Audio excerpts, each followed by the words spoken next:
It's a really helpful tool around the property. It has a little flathead 4-cylinder, a 4-speed, and most importantly, a Wagner front end loader.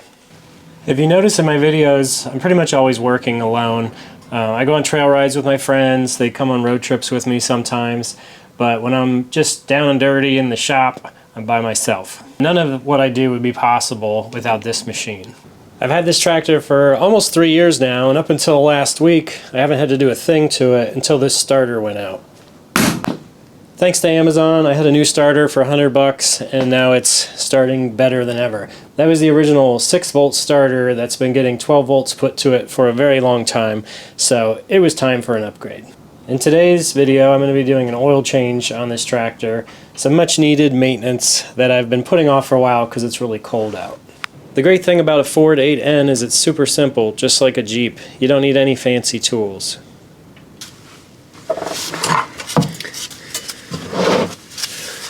I haven't done an oil change on this tractor yet.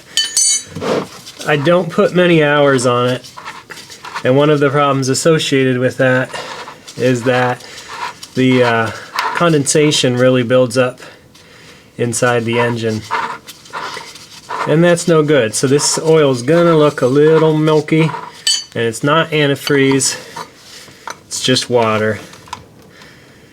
Condensation. That's pretty gross. Unfortunately, when I was taking the drain plug out, the original gasket broke, and I don't have one of these on hand, but I always keep a sheet of gasket material from Napa in a couple different thicknesses, so that's okay. We can make a new one. So I'm just gonna give it a little rough trace of the outer diameter, and then around the inside as well. The screen, these also have a big screen that comes out with the drain plug, and mine was completely disintegrated. I'll order a new one for the next oil change, but unfortunately I don't have that on hand. It's not always just metal work out here and mechanical stuff. Sometimes we do arts and crafts too, so you gotta be good with the scissors and the glue.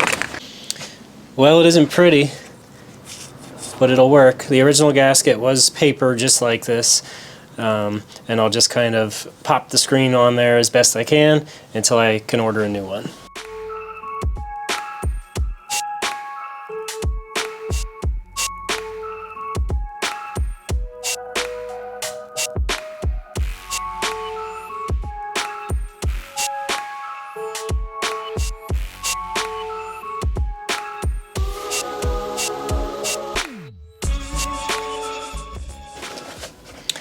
For all things Jeep, I use Kaiser Willys for everything, but I've been using my local Napa a lot, especially for the tractor parts and non-Jeep stuff. And one thing I really like about this old Ford is that it's a really common machine, so it's really easy and affordable to get parts for it.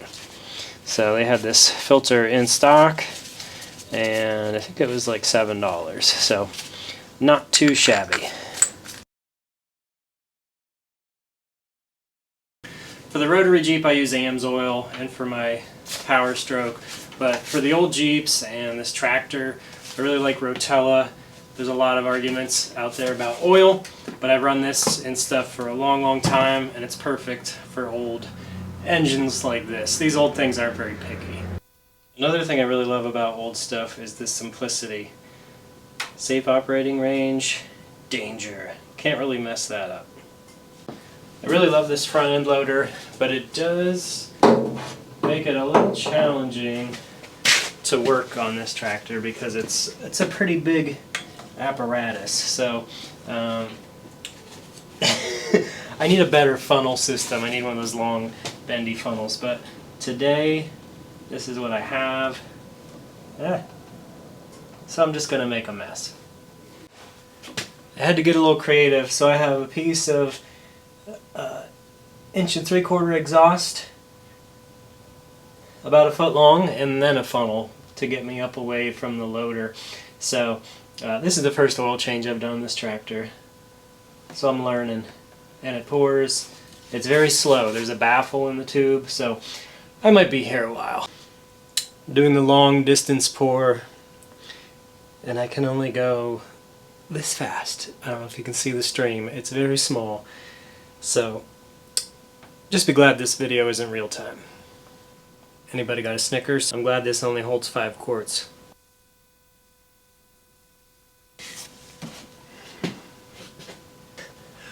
I'm still here.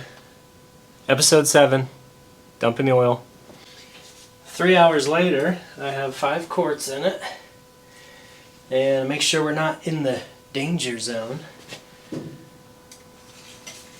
I'll start it up because it's got to fill that filter, but I think we're good. And unfortunately, I expect this oil to get cloudy pretty quickly too, because I know there's still condensation in there. So I'll run it a while, but I'll probably do another oil change this spring and replace that filter or the screen on the drain plug, get a new gasket, and just try to get all that condensation out of there.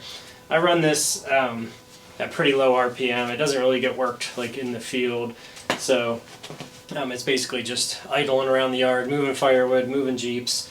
So I don't think it's going to do any damage. But it is best always to get the moisture out of your engine.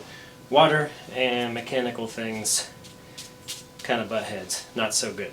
Now all that's left to do is fire it up with my shiny new starter. Make sure we got oil pressure. We'll let that canister fill up. And then I'll shut it down for a while as I clean up and check the level one more time. And then it's ready to go back to work.